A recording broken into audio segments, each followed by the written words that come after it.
Welcome to the Advisor View podcast for Citizen Mint. I'm Josh Howell, CEO of Citizen Mint, and excited to delve into some origin story, business journeys, and just unique insights from some of the exceptional managers like Dale Shafer here.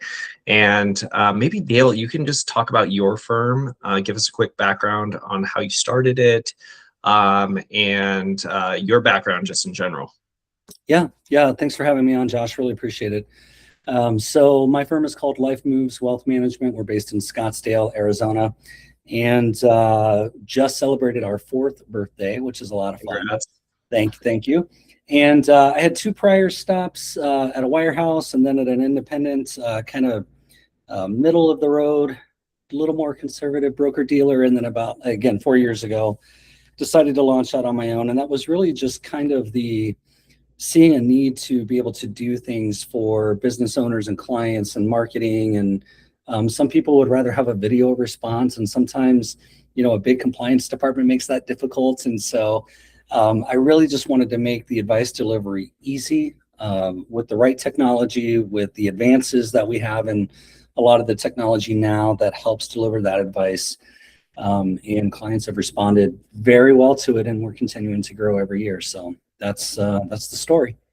That's amazing. And so maybe you can just talk about the kind of clients you serve and like what's kind of your focus.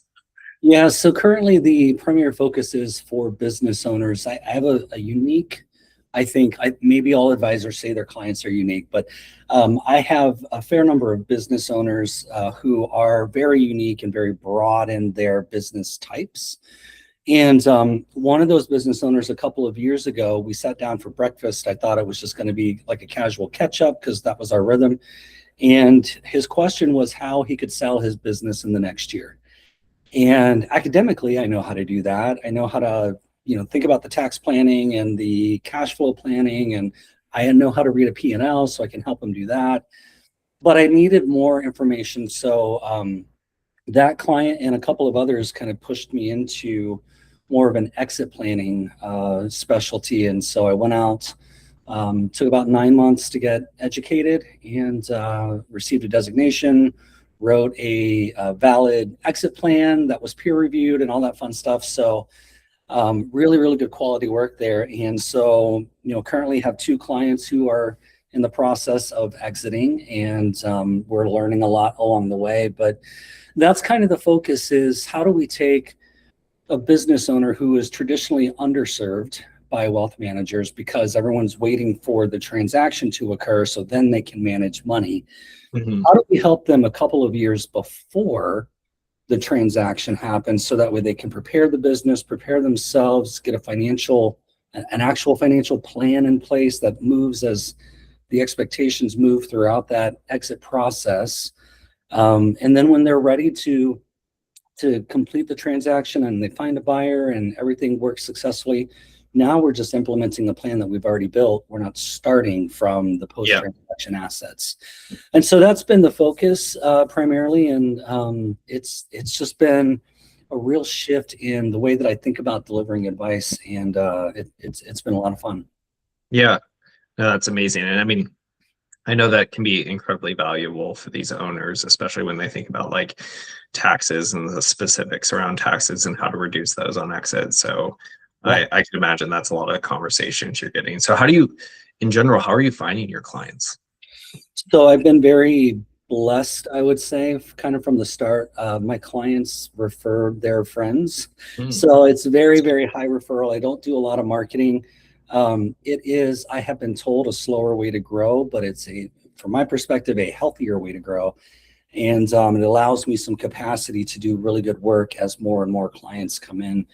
I really try not to, you're kind of practicing on clients in some respects because you're learning as you continue to go. But I think that the more that you can do that and build out a solid platform and a solid foundation for the next client that comes in, and you're just a constant process of improvements, it works really well. And like I said, people are sending their friends over, and it's worked out, I think, better than I thought it would by now. And again, the word I always use is blessed, just very blessed to have great clients and great opportunities there. Yeah. And so maybe you talked about a little bit about your differentiation and kind of coming alongside business owners earlier in their journey, maybe before the exits happened. But any other approaches that you take with clients around advice, planning, investing, that you believe is, kind of a difference maker for you and your clients? Yeah, I would say one of the other primary difference makers is I'm a fee-only planner, and I primarily charge a flat annual fee. Got it. So not doing very much with assets under management. Clients have appreciated that because we're paying for most of the advice and not just because the market's moving, which has been great. And what that allows me to do is if a client comes in and they have, so let's say not all of my clients are business owners. Some of them are professionals and some of them are young professionals. And so all of their money is being pushed into a company sponsored plan. Yep. Well, they can still pay for advice as to where other advisors would have to turn them away if there were no assets to manage. Yes. And so what that allows me to do is be a guide for them while they're still growing and saving. And maybe at some point that turns into a rollover, or maybe at some point they start building non-qualified assets or something like that. But it gives me the ability to serve people at a higher level, whether or not they have assets to manage. But a lot of people do have assets to manage. And so it gives us the opportunity to be a little more agnostic about where those assets live. Yep. And so that means they can live in a brokerage account at one of the, big custodians that aren't charging them a fee for that account. They can live there. They can live in a company sponsored plan. They can live in real estate. They can live, right? They can live in a lot of different places. Yeah. And the goal here is let's build wealth wherever it's best to build wealth for that client. I'm agnostic to where that happens as long as it's happening. Yeah, no, that's definitely, and that's probably a very different world from where you came from the broker dealer side and the wirehouse side, which was completely, yeah. Especially on the wirehouse where it's like, hey, push it into our products, please. Yes, and get the assets, and then once you have them, go get the next batch of assets, and then the next batch of assets. And so,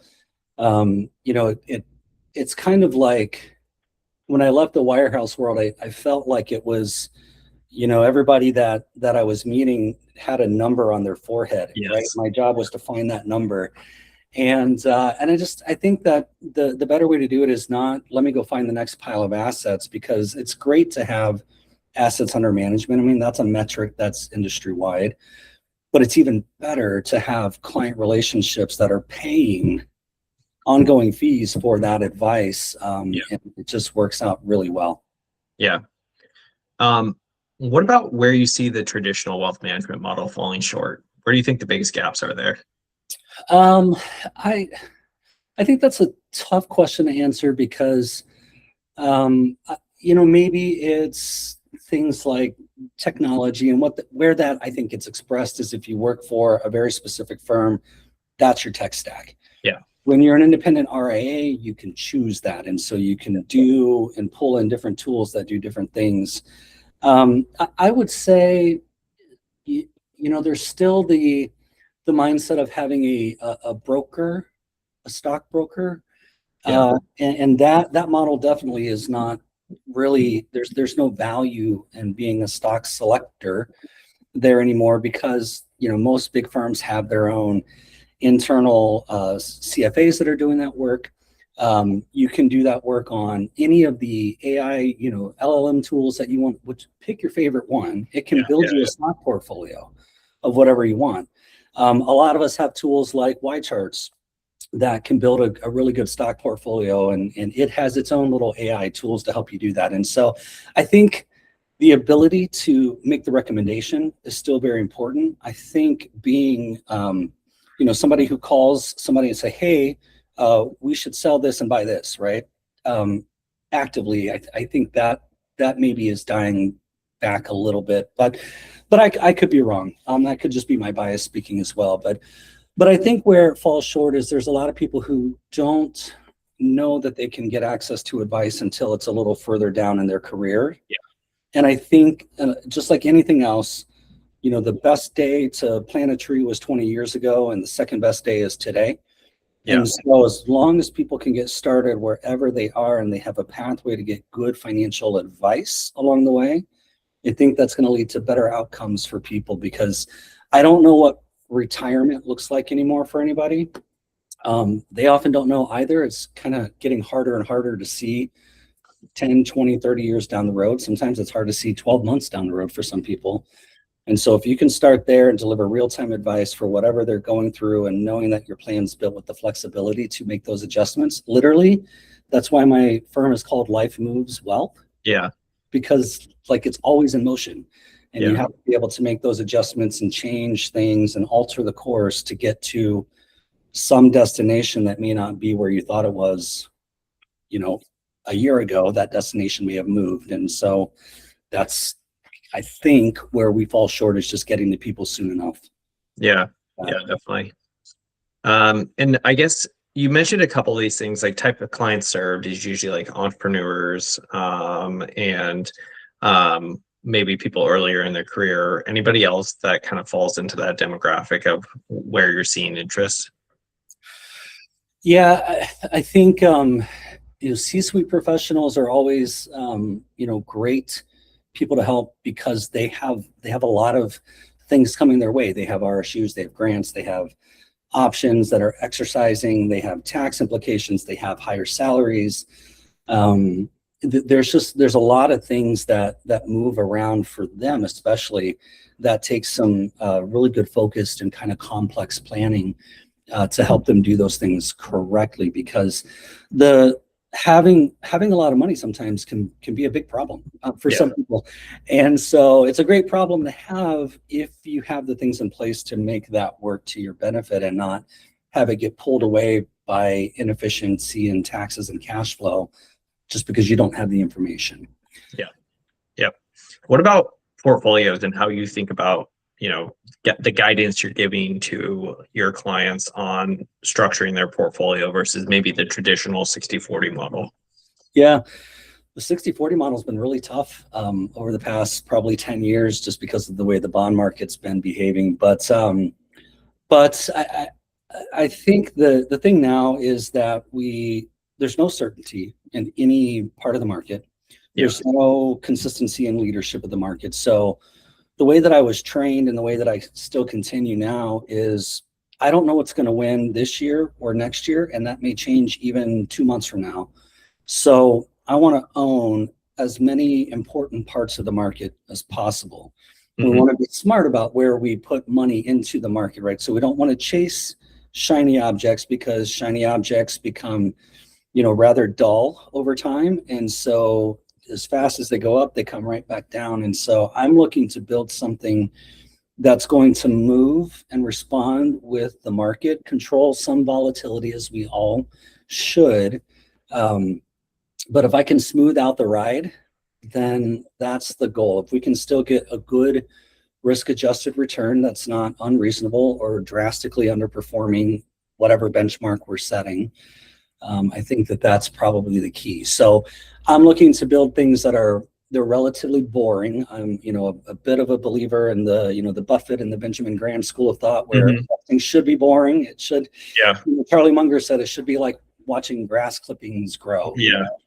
So, or grass grow, because once it's Yeah. clipped, grow, yeah, whatever. Yeah. Anyway, I get it. I get it. yeah, so I kind of believe that, like, because most of what I'm talking about with clients, like 85% of our conversations throughout the year are going to be on things that are over here in their lives and not connected to the rate of return of their portfolio. So if we can build something that is not set it and forget it, but set it and let it do what it's supposed to do, and manage it along the way, and do some tactical rebalancing if need be, and things like that. That's really the goal. The goal is to win the game over the long run, not in the short run. Yeah. Yeah. No, definitely. And there's some, there is this thought process I've seen from some wealth managers that it's like, okay, building the client portfolio based on their specific needs, like essentially cash flow needs or other needs of that nature. How do you how does that influence how you're thinking about it? Like whether they're like 50 years old versus 70 years old versus 30 years old. How are those kind of influences changing the portfolio for your clients?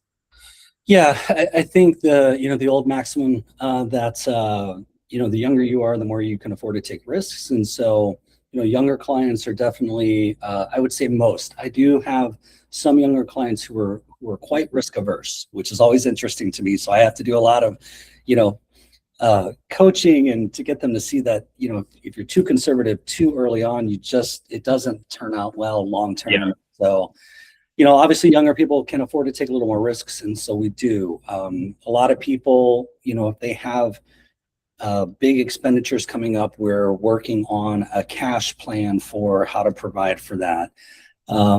Retired clients, I only have a handful of retired clients. Most of my people are still working, and so even for those retired clients in these markets, it doesn't make sense to be that conservative because there's no gain there. It's not producing the income. It's not producing the steady returns that a 40% bond market portfolio used to do. And so we're making, like for some retired clients, you're looking for future wealth for their, like, especially if their liquidity is fine, you're looking for wealth generation for their kids or yeah, whoever's the heir.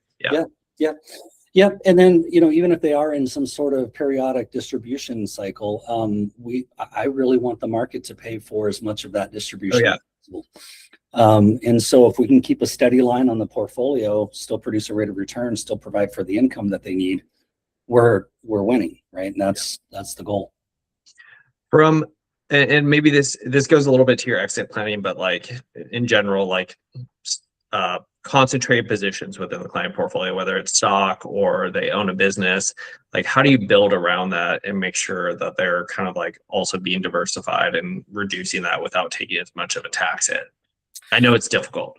So yeah. I mean, the biggest concentrated wealth for business owners is their business, and it makes up a significant portion of their total net worth. And so when often, and this happens a lot, especially in smaller businesses, the owner has, in many cases, just plowed money right back into the business. They own their home, or they're paying a mortgage on it or something like that. Maybe they have a second home.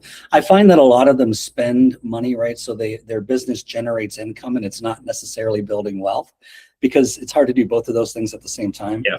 And so they're generating the income and enjoying the income, and then they get closer to wanting to be done, and then they realize that the business on paper may not look as healthy as they feel it is because of the income that they've been able to pull. Yeah. So that concentration, one of the early conversations is where, what does the full landscape look like? Where is all of the wealth, the properties, the bank accounts? Where does everything live? What's invested, what's saved, all of that. And then we simply start to diversify some of that income away from the business and into some sort of other savings. Maybe maybe it is into a piece of real estate. Maybe it's into if they have some sort of gain event, maybe it's going into some way to defer that gain, an opportunity zone fund or some other, piece of real estate, something like that. We're gonna build wealth where it's best for them, and that's how we start to diversify. Very, very few people think about their businesses as being a concentrated piece of wealth, but almost none of them would put as much wealth as they have in their business into any one stock ever. None of them. They would all say that's stupid and super risky. But what they haven't realized is that they've taken all the risk in this one asset here. And statistically, that gets even more risky when you come out to the fact that roughly 70% of the businesses that are taken to market don't sell. And if they do, it might take 5 or 6 times to get that business sold. And usually it's for a much lower multiple in value than what they'd hoped for. So it's very important to not only diversify away from that, but also to prepare that asset so that it can be properly transferred or reach some other kind of disposition where we can pull the money and use it and do the things over here or that. And it's probably, I think that's one of the most important ahas that I help some of these business owners reach, is that they're sitting on what they think is a big pile of money that may not be able to be sold. And so we've got to get it ready. Mhm. And I guess for clients, where do private markets fit in their portfolio, and how do you think about that for them? And what are the kind of conversations around sizing and liquidity needs? And Yeah, I mean, private markets basically, I look at that as that's money that can build wealth on the side that is illiquid. yep, It's money that they don't need, right? yep, Because anybody, and I often go back and forth in my brain about the accredited investor requirement, because sometimes I think that I have clients who are not accredited investors that are savvy enough to know what they're buying and would benefit from some of those other investment opportunities, but they're just locked out. yeah, However, the benefit of the accredited investor status is that you're likely investing money that you don't need and doesn't need to be liquid. And so I think, when we have a situation where clients have too much cash that's sitting aside, they have enough into the markets, right, as a percentage of their net worth, they have enough in real estate. If we start to really diversify the total net worth picture, not just the investment picture, but the total net worth picture, there's a lot of opportunities in private markets if you're selecting them the correct way. And I know that this is the time that we're recording this. Private markets are big focus for a lot of people and conversation and things like that. But I think that there's a lot of opportunity with good managers and good companies to make good investments for clients. yeah, yeah. And what do you see usually as the pushback, or even the pull of private markets with clients? Like, is there do you see like your clients asking about it? Do you see them being like, hey, what's like worried about the liquidity needs they might need, or what's the usually issues when you're having those conversations? I think that conversation's evolved. A couple of years ago, I was hearing more questions about it. And I think that's just because of where we were economically after stimulus and things like that. Now I think it's more of it feels more push than pull. For me, pushing and saying, and what I mean by pushing is not like being, annoying, but it's just like, hey, this is an opportunity that we should look at. You're having a liquidity event from the business. I had last fall, I had a client who had a large distribution that needed to be taken from the business, and that went into a fund, actually a Citizen Mint fund. And so that benefited him because he did not know about that opportunity. He didn't understand it. He didn't realize that there were some tax benefits associated. And so once we have the conversation, provide the education, give them a couple of options, it can make a lot of sense. And I think that that's maybe a bit of the education gap between the advisory community and the standard investing public. But I think it's an important conversation to have in the right situations, because really not, and I know that there are some advisors who would probably disagree with this unless there's a way for them to be compensated for it. But Yeah, sometimes there are better things to do and better things to recommend than just more money into the capital markets, more money into, whatever, privately traded REIT your firm offers or something like that. There really is, there's a wide universe. And I think it's our jobs as advisors, and especially those of us who bear the fiduciary standard responsibility, to know what those opportunities are and help clients connect to them. yeah, exactly. I 100% agree. I guess, what should advisors rethink in how they approach kind of client portfolios today? Is there anything that you would say like most advisors should be doing? Yeah, I mean, I would say, historically, this is a sales job, Mm-hmm. and I think that the industry has changed enough. The client behavior around advice has changed enough. I think that there's been some really great people in the advice community, like Michael Kitces and Carl Richards and these other people who have just done a great job changing the perception of what it is that we're supposed to do for people and with people. And I think more advisors really should think of this. And I know it's hard because a lot of firms, you start off and you just got to sell your way into, Yeah. being able to stay alive and stay at the firm and not get fired and things like that because of production and whatnot. But if we can focus on who are the clients that we're serving, not be afraid to carve a niche. That's very scary because then you limit your pool of prospects, right? But if you can understand who it is that you're wired to serve, why you want to serve them, and do everything you can to learn as much as possible about what that type of client needs and how to get the advice that they're looking for and how to connect with them, I think we're going to have a much better thing. I see the industry moving more that direction where people want a cross between like financial planning and life planning at the same time. And so, that's becoming a really interesting shift. But I don't know, maybe one day we're all just like family offices. I really don't know how that's going to look, but it's going to look something along those lines, I think. And maybe on that topic, where do you think wealth management in general is heading, and how do you see AI changing how people take advice? Yeah, I mean, look, it's totally, at this point, it has been democratized for a long time. Yeah. 10 years ago, I was hearing that robo advisors were going to kill the advisor, right? The personal Yeah. advisor. Now we're hearing that AI is going to kill the personal advisor. And I think AI, people are searching AI for financial planning advice, and they're getting something, right? It's kind of like Google. Google was going to end all advice ever, right? Yeah. So AI has given them something. I think the human advisor is always going to have a role. And now, instead of being, the end all know all in the conversation, our job is to help clients disseminate the information they're receiving and then work with it, not work against it because they got it from some machine learning, right? So there's a lot there.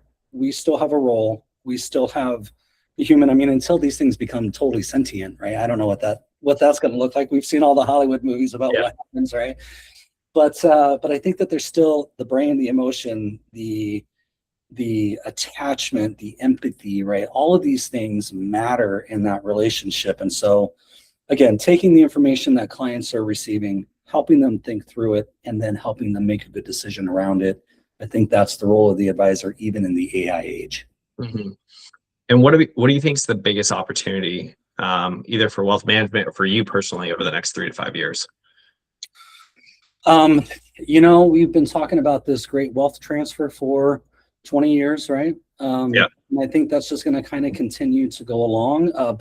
But the average age of the advisor also is getting older, and so I think there's going to be a lot of opportunity for people. Myself, I'm in my mid 40s. There's a lot of younger advisors coming in to the industry, which is fantastic.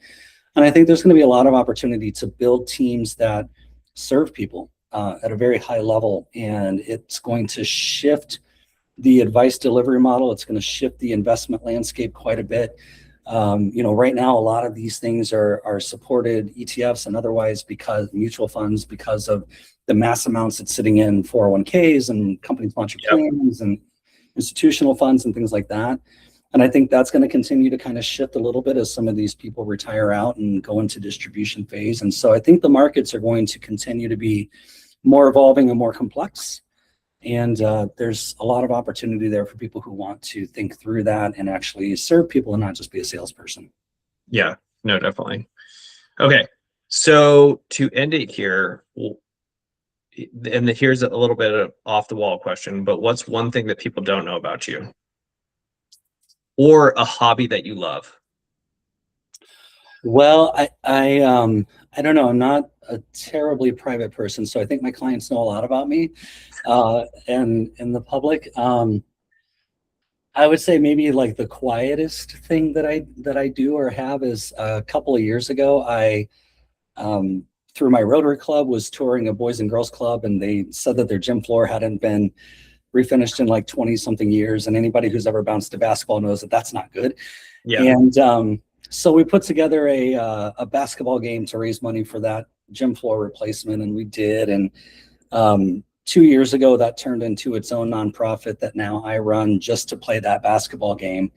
And all the money the basketball game raises here in Scottsdale goes into youth programs. And this year we were able to give some money to an after-school program for soccer equipment, which was a lot of fun. It's a free program Yeah. in the community in Scottsdale where there's some underprivileged and under-resourced families. And so those kids now have a place where they can go safely kick a soccer ball with a jersey and, nice nets and things like that. And it's pretty cool. So I would say a lot of people know I'm involved with that, but maybe some people don't know that it's like my weird patio brainchild that started it. And so I don't know. That's amazing. I mean, that's an incredible mission, and that's really cool that you were able to do that. And I'm sure it's just like in any affluent area, you have like issues where people, it's hard for them to afford what the rest of the population can afford. So yeah, it's been a lot of fun, man. We get a group of adults together. There's about 20, 25, firefighters, cops,